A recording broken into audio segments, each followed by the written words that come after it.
Okay, so thank you very much. So this is for new people, for like new people or those who aspire to become new, you know. So all the others, you know, they have like there's no need for them to stay here. There's nothing new, nothing interesting. So since the time is very very short, I just have half an hour. So because they need to, because Rinpoche will come earlier today. So I'm just going to go through very quickly to the main line of the general precepts and vows and secondary vows. And so please, for more information, just go to the FPMT website, and you can download those booklets where you have the more extensive explanation of them. Okay, so this is really like guidelines. I mean, just the main lines. Okay. So I have an announcement. There is someone who lost the mala here. I've been found somewhere. It is red with it is black with 3 red beans. Anyway, so it is here.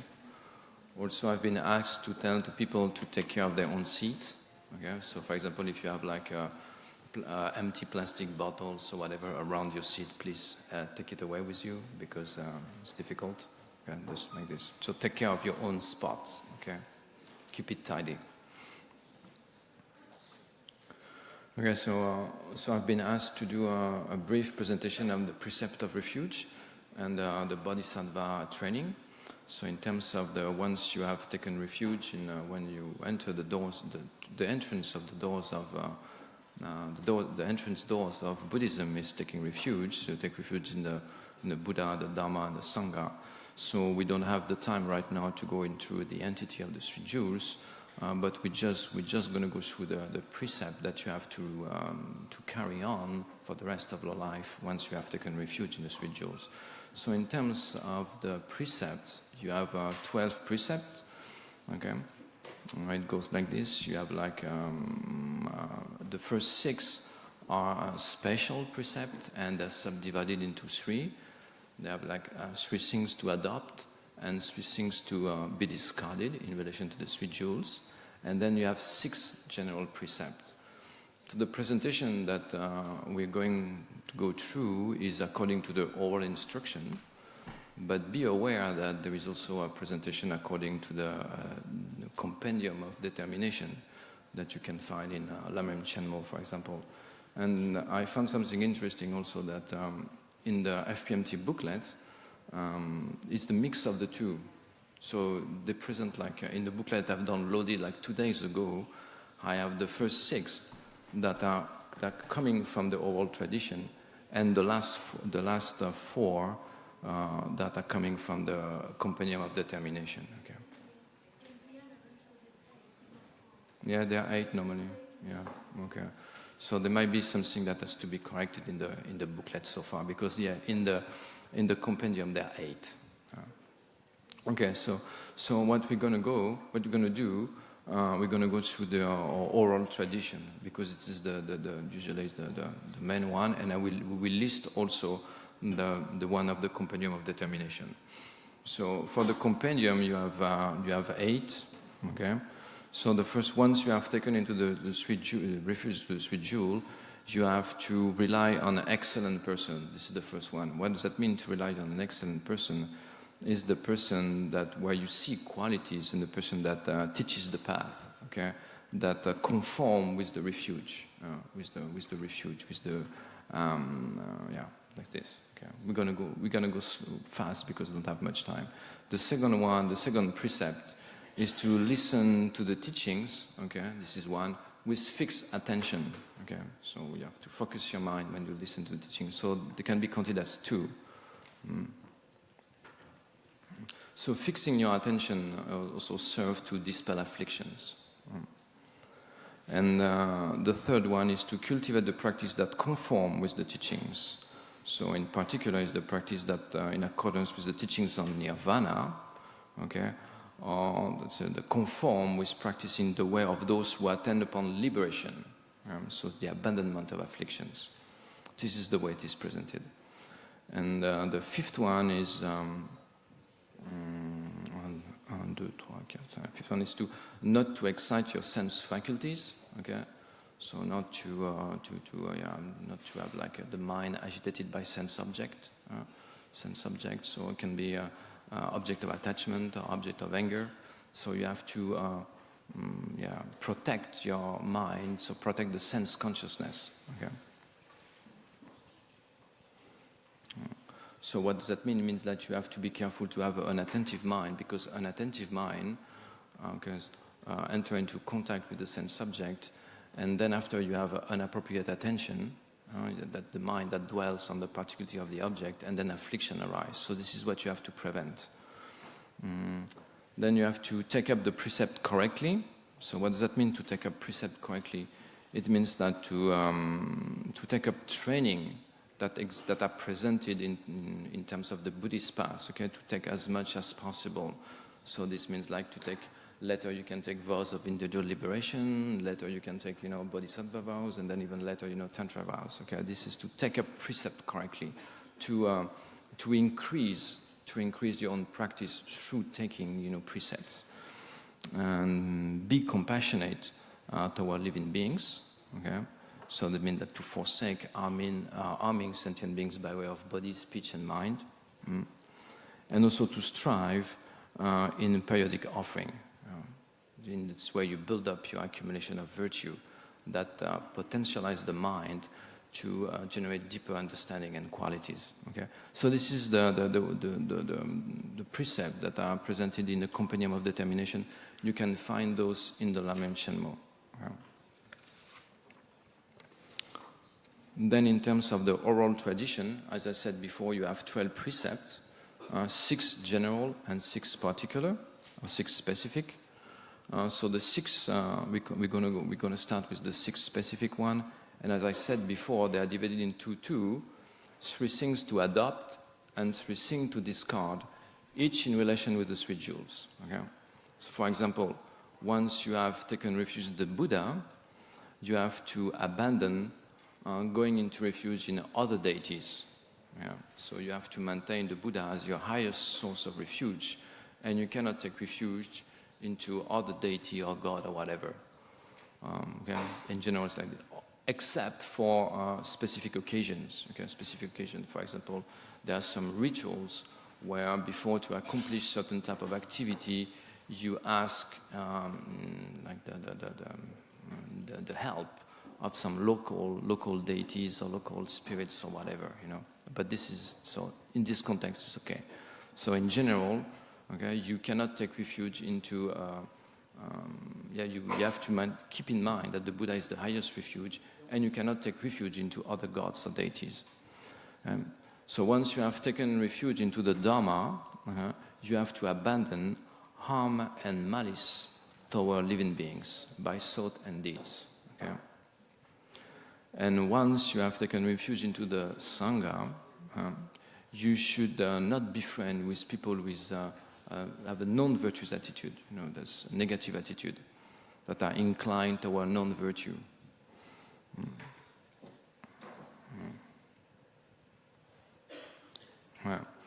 And in terms, so this is what you have to abandon, and what you have to adopt. Now there's 3 things to adopt in relation to the 3 jewels. So the first in relation to so once you have taken refuge into the Buddha, you have to consider all representation of the Buddha as the Buddha himself, as the manifestation, as the Buddha himself, as the manifestation of his holy body and holy mind. Okay, so you cannot, for example, discriminate between, oh, I like this statue, or I don't like this statue. There should be all our representation paintings, whatever the quality of the material, whatever the quality of the representation, they should be all viewed as being the Buddha himself. And once you have taken refuge into the Dharma, okay, you have to respect writings. So, writings. So everything that is even just like a few words of Dharma, should be considered as the Dharma jewel. Should be Dharma jewel. So you have to keep your books not mixed with mundane literature. Your Dharma books that should be kept, higher, and because if you actualize the meaning, if you actualize the meaning which is contained in those books, then you achieve like permanent happiness. Permanent happiness. So the scriptural Dharma should be considered as Dharma jewel. Otherwise, it is said in the text that it will ruin your wisdom. It is like an obstacle to develop wisdom. So you cannot put them on a low place, like on the floor, for example. You have to respect those things. So once you have taken into the refuge into the Sangha, okay, you have to respect Sangha members. Okay? So the Sangha members. So normally the Sangha jewel, the actual Sangha jewel, is any beings who have directly realized emptiness. So that would be the Sangha jewel. But you have to consider, the old Sangha as being, like a representation of the Sangha jewels, the Sangha jewel himself. So you should treat them with respect. That's it. Avoid criticizing them.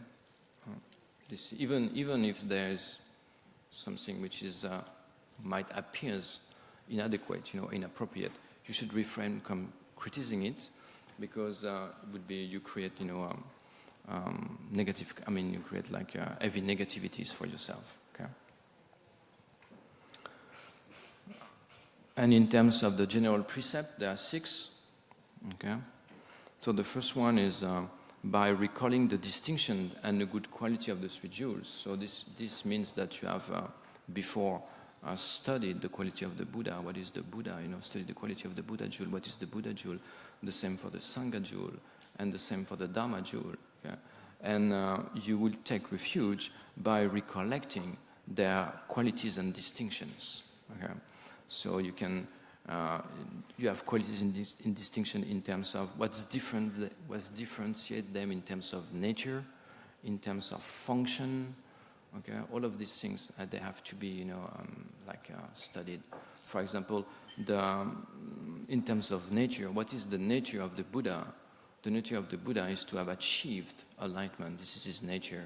Okay, what is the nature of the Dharma? The nature of the Dharma jewel, is the result itself. Okay? And what is the nature of the Sangha jewel is to obtain realization by putting the Dharma jewel into practice, by putting the Dharma into practice. So this is their nature. Yeah. Sorry, that is their function. Their function. And their nature, the nature of the Buddha is to have achieved enlightenment. Yeah? And the nature of the Dharma, okay, is the nature of the Dharma jewel is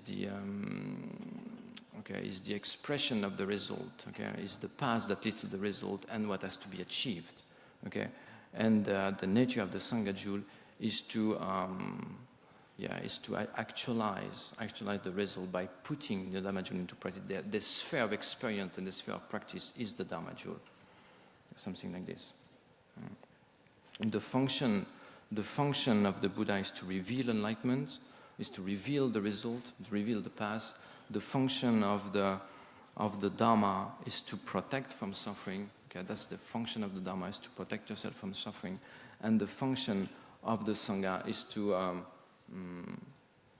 foster enthusiasm. Okay, to help, to foster enthusiasm, something like this.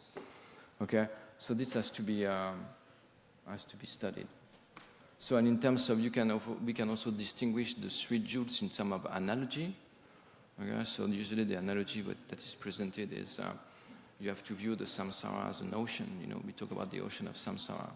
So the Buddha will be the skilled captain, to cross the samsara. The Dharma being the boat, okay, to which you cross the ocean of suffering of samsara, and the Sangha jewel will be the crew, that helps, to cross this ocean of suffering. So after having studied those different characteristics and natures, okay, once you take refuge, you have to bring all of this to your mind. Okay, this is why, as Paul has said before, taking refuge in silence might help, because you can bring things to mind. Okay, in terms of the second one, so you have to take, by recalling, the first one is by recalling the distinction, okay, and the good qualities, you take refuge in them again and again. Now, the second one, by recalling their kindness, okay, by recalling their kindness, then you will offer the first portion of food or drink that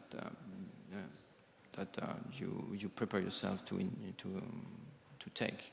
Okay, so why? It's not like the Buddha, they need your offering.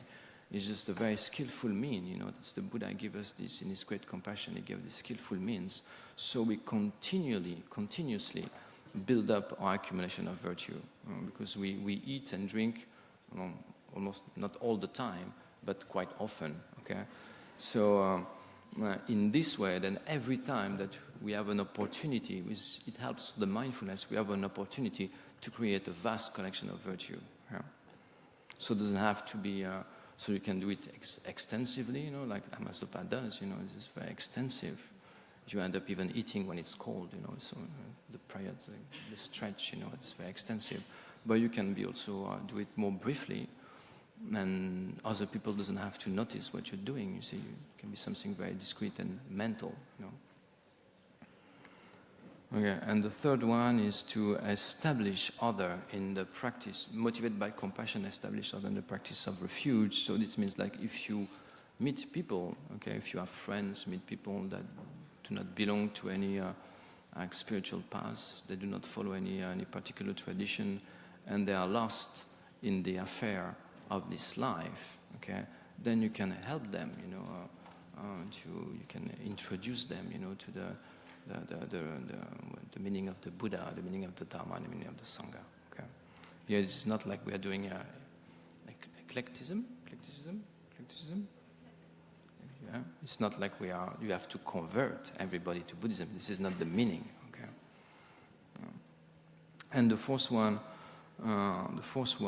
is whatever activity you engaged in. See, whatever activity you engaged in can be in terms of your spiritual practice, or it can be also in terms of the mundane activity. Then to assure success, see, you take refuge before into the Buddha, Dharma, and Sangha. Okay, that's a means to help the success in your activities. So by relying on the Buddha, Dharma, and Sangha, you see, you rely on the highest source of help and happiness. So you have to use it. You can use it also in your daily life.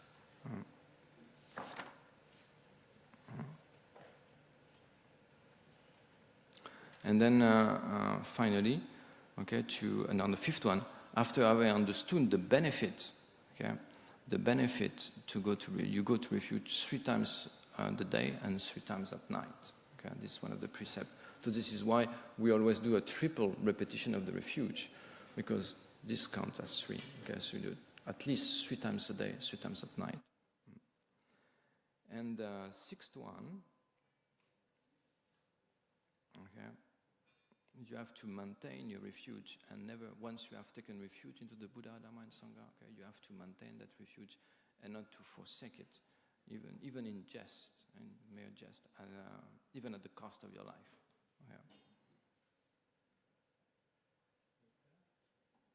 Okay. Abandoning, this would be an abandoning of the Dharma.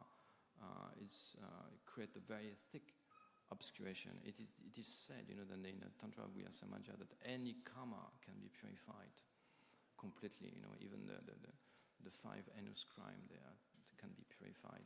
But in terms of the abandoning the Dharma, there's still something left to experience. So yeah, like this. So this is for the refuge, for the precept of refuge. So remember, you have 12 precepts, okay? 6 general precepts and 6 specific precepts. And the 6 specific precepts are subdivided into 2. You have 3 things to adopt in relation to the 3 jewels each, and 3 things to discard in relation to the 3 jewels each. Okay.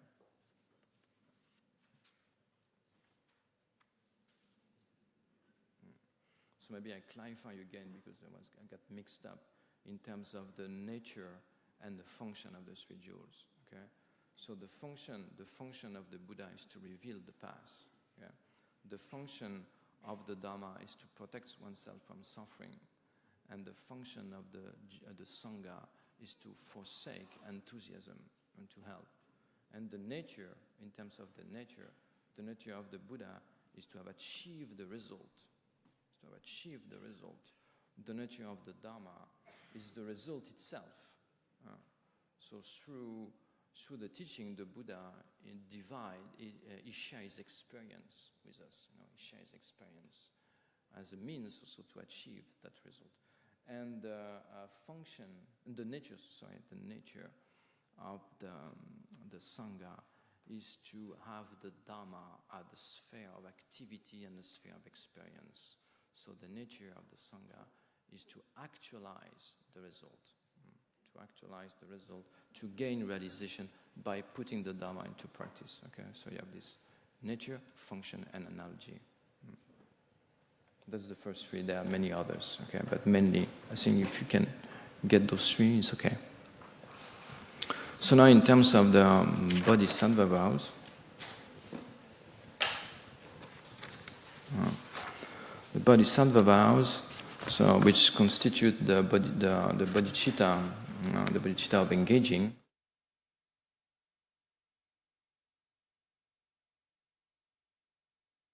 So in terms of the wishing, it is like you want to go into, you have the wish to travel to India, okay?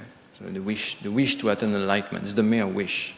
And then you have actually, taking the plane or whatever, the boat or the train and actually going there, That's the engaging vows, therefore, is when you assume the bodhisattva vows, it is necessarily an engaging bodhicitta, and mainly, okay, it's by practicing the bodhisattva vows, what is put into practice is the six perfections. Okay? So they are like so you have to see the bodhisattva vows as the rails, on which they keep you, you go straight. So in terms of the practice, I found that taking vows is something extremely beneficial for my mind personally. It helps me, to go beyond my laziness most of the time. So the bodhisattva vows, there you have like 18 root vows and 46 secondary vows. So the 18 root vows are extremely important to keep, because if they are broken by the roots, you lose the bodhisattva ordination. Then you have to take it again. In terms of the breaking of the vows, we can have like 3 or 4 levels of infractions. So the level of the infractions depend on the binding factors, okay, that are present in the mind at the time of the infraction, at the time of the mistake. Okay, so the 4 binding factors are not to generate even the slightest shame and embarrassment. This is the way it is presented into the condensed training of the Bodhisattva. Okay, not to generate the slightest shame and embarrassment. The second one is not considering the shortcomings, not to view it as a mistake. And the third one is have to have the desire to repeat the same mistake again. And the fourth one is you have to take pleasure and delight in the mistake. Okay. So if those 4 binding factors are there, and if they are associated with based on one of the 18 roots, okay, especially the 16 we will see, then you lose your ordination. There is nothing to purify again. You have to take the ordination again. So you need those 4 binding factors, except for 2. Of the 18, except for 2, those 4 binding factors are necessary. So the 2 that do not require the 4 binding factors is to generate wrong view and abandoning bodhicitta. For this, you don't need those 4 binding factors. So if the 4 are there, you lose your ordination. You have to take the vows again. If you have 3, then you have a great mistake. If you have 2, you have a middling mistake, and if you have 1, you have a light mistake. Okay. So in the compendium of training of the Bodhisattva, in the condensed presentation of the training of the Bodhisattva, they explain how you should purify those things. For example, but I don't think this is practiced nowadays. So if you have, for example, like 3 binding factors, then you have to purify your mistake in front of 3 holders of the bodhisattva vows. You have to confess in front of 3. Okay? If you have like a middling mistake, then you have to confess in front of 1. And if you have only a slight mistake, 1 binding factor, then you confess it to yourself, alone. Okay? So in terms of usually for the purification, in the text it is advised to rely on the Sutra of the 3 Heaps. Okay? The Sutra of the 3 Heaps, so it's also called, the Confession of the 35 Buddhas. They call it the 3 Heaps because you have the heaps of confession, dedication, and rejoicing, I think. Yeah? Confession, rejoicing, and dedication, probably this. So no, the sutra, anyway, is the Sutra of the 35 Buddhas. And also, it is advised, because as you will see, it is very easy to have infractions, especially in relation to the 46 secondary.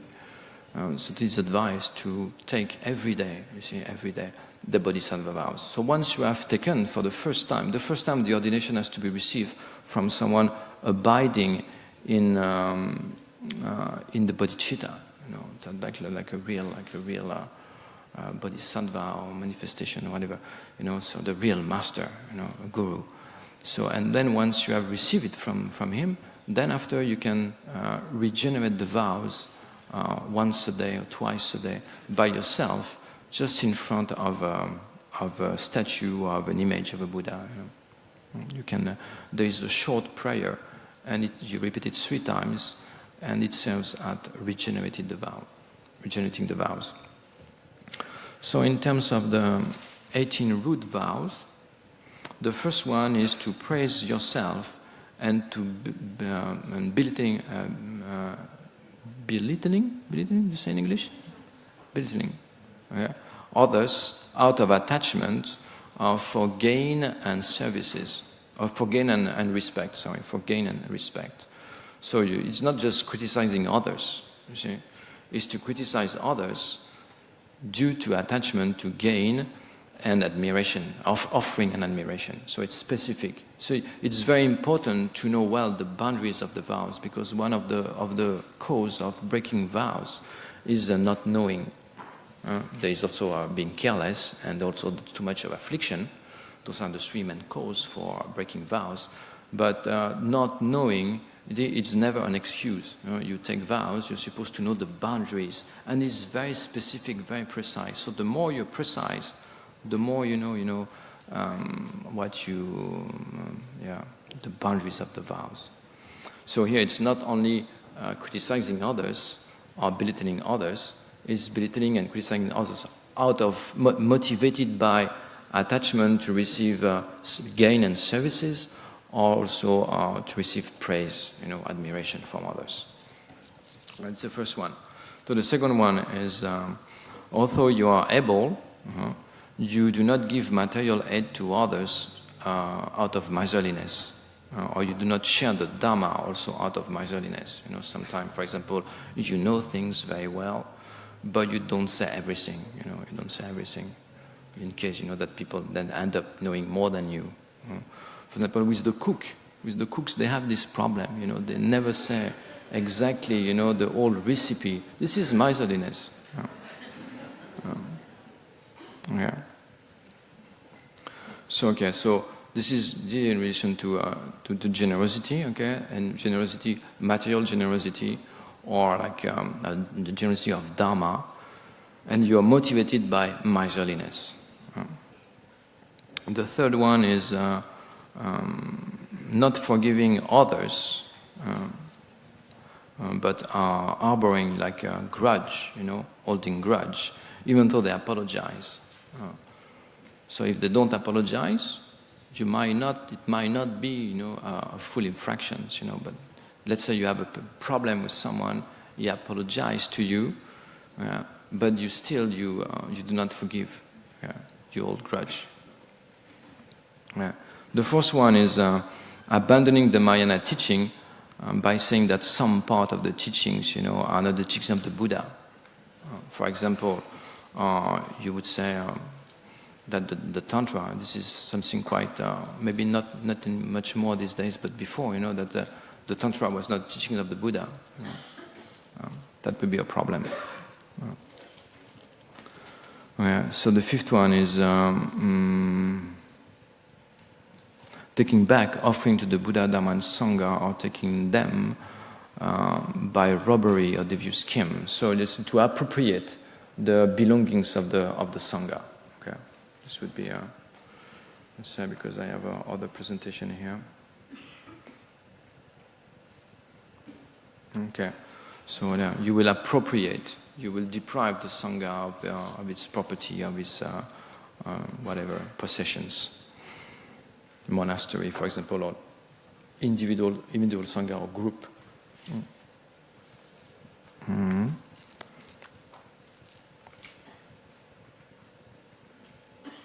Then the sixth one is abandoning or despising the Holy Dharma by criticizing the scriptures or the practice of any of the three vehicles. For example, that there are three vehicles. There are the vehicle of the hearers, the solitary realizers, and the bodhisattva. So the hearers and solitary realizers, they belong to the Hinayana vehicle.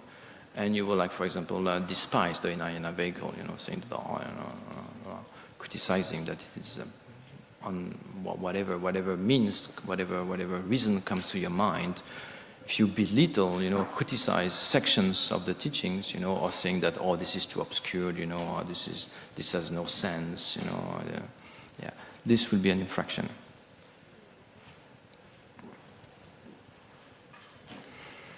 Okay, the seven would be harming, causing. Here it says harming an ordained person, inflicting violence on them, stealing their robes. Usually it says causing them to lose their vows. Okay, it's to push to cause the sangha, to cause the ordained person to lose his vows. Then we have committing any of the five heinous actions, the five so known as the five action of immediate retribution. Okay, so it would be like killing a father, mother. Okay, killing an arat.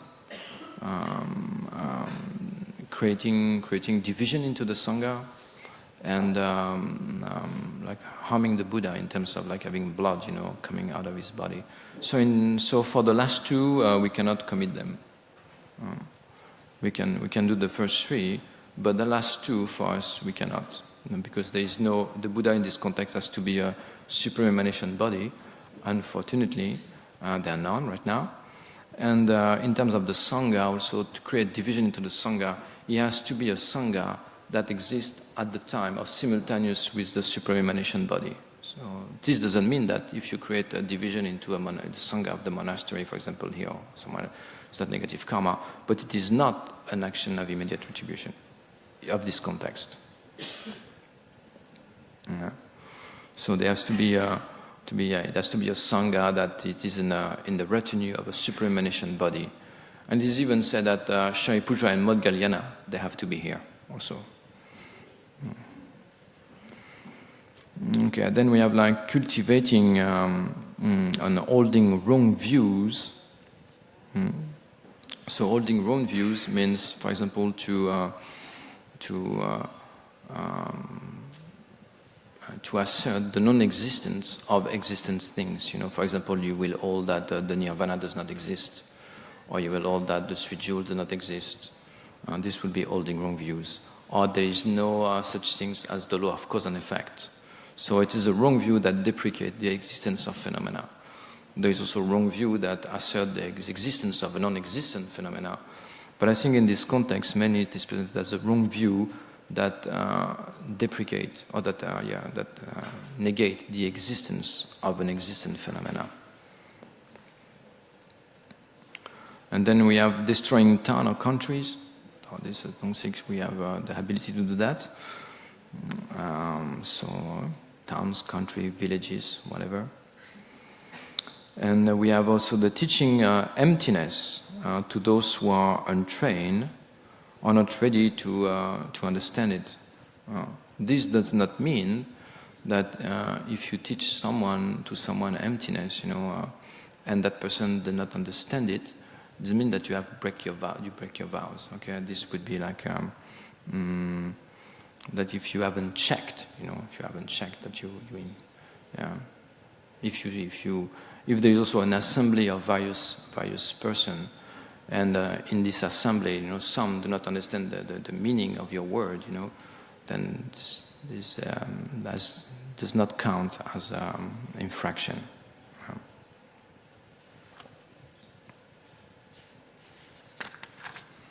So basically, this emptiness is not something that it can be difficult to understand, and it can cause fear to the person. It can cause fear, or by not understanding it, they can also fall into nihilism. So this is why emptiness is taught, normally to appropriate audience. But this does not mean that, as I said, after having, check somehow, or knowing the people, you teach emptiness and they don't understand it, this does not mean that you have committed an infraction. Then after the 12th one is turning someone away from walking to attain enlightenment. For example, you have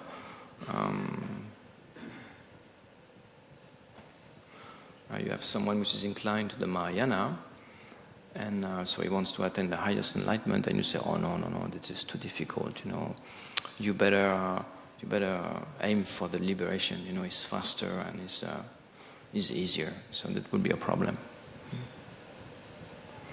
Or the opposite, you have, so this is the number 30th, encouraging others to abandon their pratikmosha vows. For example, there is some people who are ordained, and you say, what do you take ordination? You should embrace the Mahayana, that and Buddhahood. There's no need to aim, to keep pratikmosha vows. This kind of things.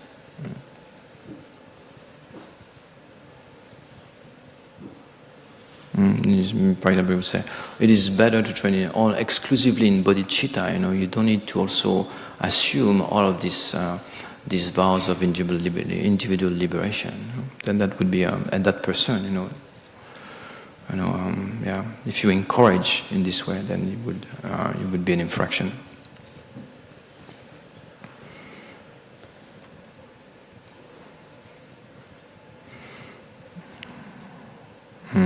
The other one is causing others to hold the incorrect view that you might hold regarding the Hinayana, for example.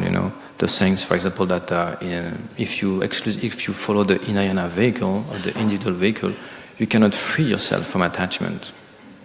Okay, so this comes from the wrong understanding, because if you look at the view of emptiness according to the presentation in the Tenant school, the Tenant system, philosophical view presented in the Tenant, then we present, different level of understanding of selflessness, from coarse to subtle, and clearly to attain liberation, the individual liberation or enlightenment. There is no difference in wisdom. It has to be the Prasangika view. You have to realize the emptiness of true existence or inert existence. But due to not understanding, that then you will behold that in the Hinayana vehicle, they do not realize subtle emptiness, and therefore they cannot separate themselves from attachment. So if you hold this view, you will have a transgression. Then also the 15 ones is you to proclaim a facsimile of teaching emptiness. Also, you have not understood emptiness. Then you teach to other. If you meditate like this, then this is emptiness. For example, I've heard, like just thinking about nothing. One time I have this person. We were traveling. I was with my teacher, and we were sitting on the back of the car, and we were traveling to some center in Italy. And he was ordained. He was ordained not so long time, but he was ordained, and he said, I just meditate on nothing. Nothingness, like I make my mind blank, and he said he was convinced that this was meditation emptiness. So then this would fall into this category. And then the 16th one is accepting gift or material that have been stolen, that have been stolen to the sweet jewels, or from a monk, for example, or a nun. So you are aware, you know. If you don't know, you don't know. But you know that it has been stolen from the Sangha. Still, you take it.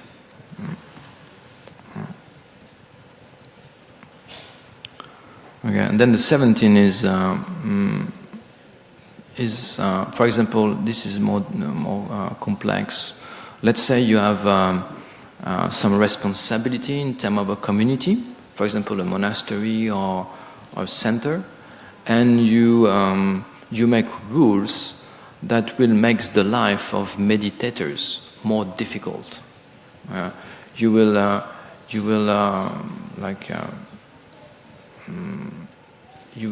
you are more inclined toward like recitation and prayers, and therefore you will make rules that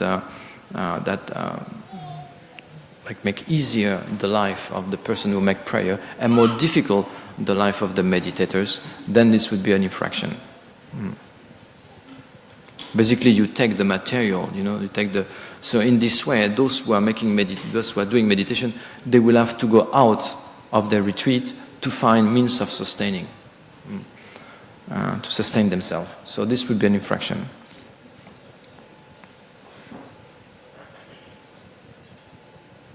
And then the last one is abandoning bodhicitta by saying, this is too far, this is too big, this is too. I cannot help all sentient beings. I cannot help sentient beings. Or I cannot help that sentient beings, this particular sentient beings. I cannot do anything for him. And you abandon him, So you abandon bodhicitta, thinking, I cannot help all sentient beings, or even I cannot help that sentient beings.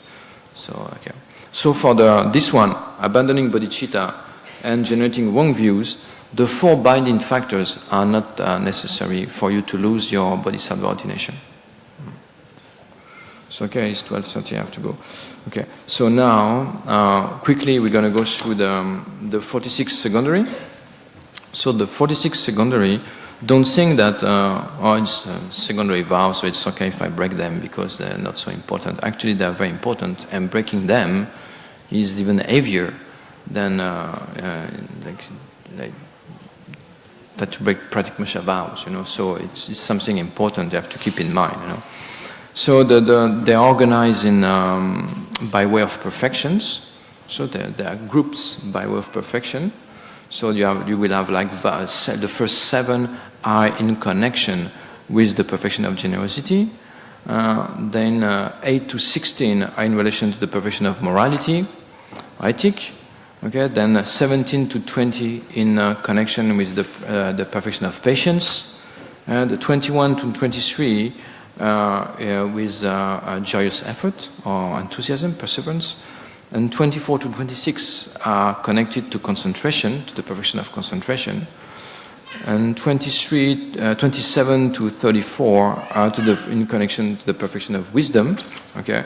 And 35 to 46, they are in connection to the perfection of the morality of helping others, okay, in various circumstances.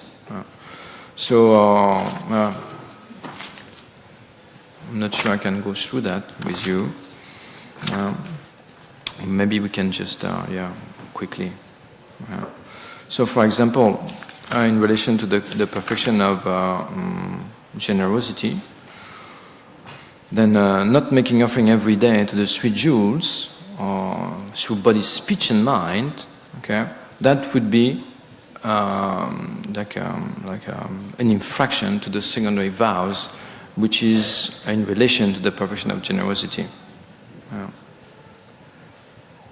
Or, for example, the second one would be not trying to oppose the greed of your greed or dissatisfaction. So you follow the mind of attachment, and you strive to accumulate, to acquire. This would be an infraction of the perfection of in relation to the perfection of generosity.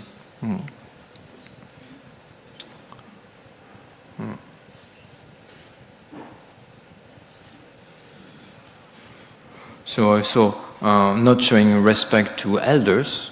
For example, here in this context, elders are people who have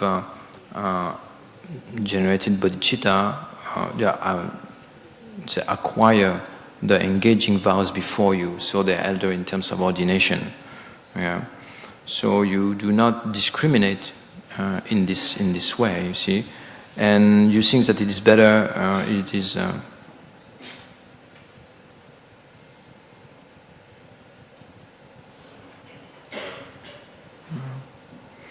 1 minute. So you think you're equal and you compete with them. And in terms, so you think it is better to make offering to them. And if you respect the Master of Elder, it increases your knowledge and bring prosperity to the place.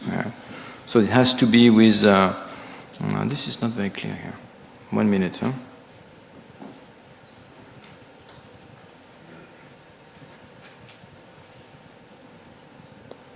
Do you have, do you have another writing for this one? For the third one? Well, 1 second, I look in this text, which is different. I didn't want to use this text because in this way I do not bring discrepancies into what I present and the material you can find online. But let's see. Huh?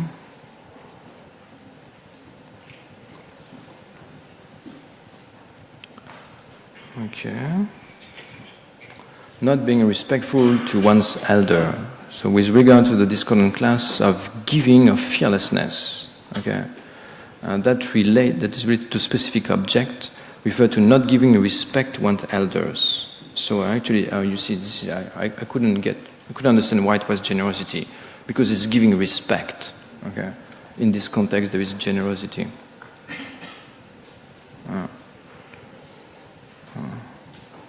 So it is to give respect to those who are elders or those who possess excellent qualities, or those who are in the training of the mind of enlightenment.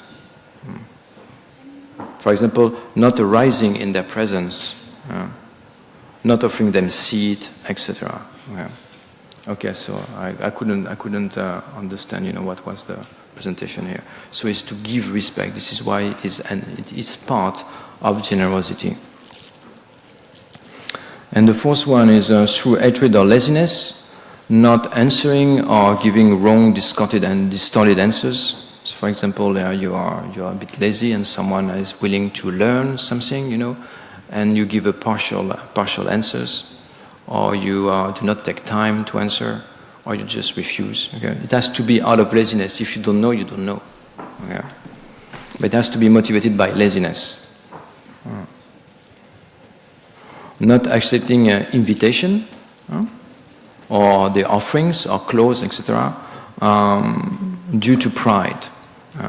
Because you have pride, then you are not accepting the gift of others or generosity of others, or jealousy, pride or jealousy. Not accepting a gift of money, gold, and so forth from others because of anger, pride, jealousy, and laziness. And because you harbor also grudge. Okay, this is the sixth one. And the seventh one is out of hatred, laziness, jealousy, or miserliness, grudge, okay, negligence. You do not give teaching to someone who is interested in and sincerely approach you for the Dharma. Okay, so they invite you to teach, and you say, "Oh no,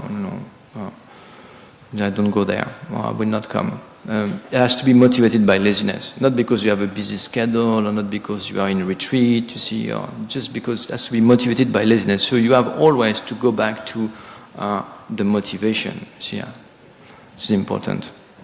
Okay, I think I have to stop there. I'm sorry, I have to stop there. Otherwise, I'm going to have a problem. You have to go to eat, and Rinpoche is coming earlier today, and they need to prepare the altar behind me. So for now we're going to stop, and we will continue, we will meet each other a little bit every day. So we can continue that when we have time. Okay, and you can also, please download the material on the FPMT website. I think it will be, the address or the link will be sent to you, made available at some point in some ways. So you can download the material. In a box. Okay. Okay. Okay, I will tell the responsible to do that. So you will be able to find it in the box, and you will be able to download the material. So then that means that you read it slowly, and over the months together, okay, if you have questions, and if I'm able to answer, I'll be happy to do it. Yeah. There will be a link in the folder where the MP3 downloads are. Okay. It's not yet there. Okay, there will be a link in the folder where you will be able to find also the MP3, but it's not ready yet. But everything is coming together slowly. Okay. So thank you very much for your patience with me. That Bodhisattva vows is something that are very far beyond my grasp. So sometimes I don't feel very comfortable explaining those things. Usually I don't, which is not something that I explain, but let's say due to cause and condition I have to do it. So, okay, thank you very much. So let's dedicate quickly, but sincerely, whatever virtue we have accumulated together. So for the long life of our precious teacher, Lama Zopa and His Holiness Dalai Lama, and all the teacher who teach the true path towards true cessations, the long life and their wishes to be fulfilled. We dedicate for us also to quickly generate the mind of enlightenment, and for that mind not to degenerate wherever it has been generated. And we dedicate all of our virtues for us to attain enlightenment and for the happiness of all sentient beings. And we're going to seal all of this by thinking that I, the person who dedicate, the action of dedication, and the scope for which I dedicate happiness of others, other sentient beings, enlightenment, everything is just empty of true existence. It is not truly existent. This is merely labeled by the mind. It's just an appearance to the mind. Okay, it has cannot be traced through. It cannot bear analysis. Cannot bear analysis.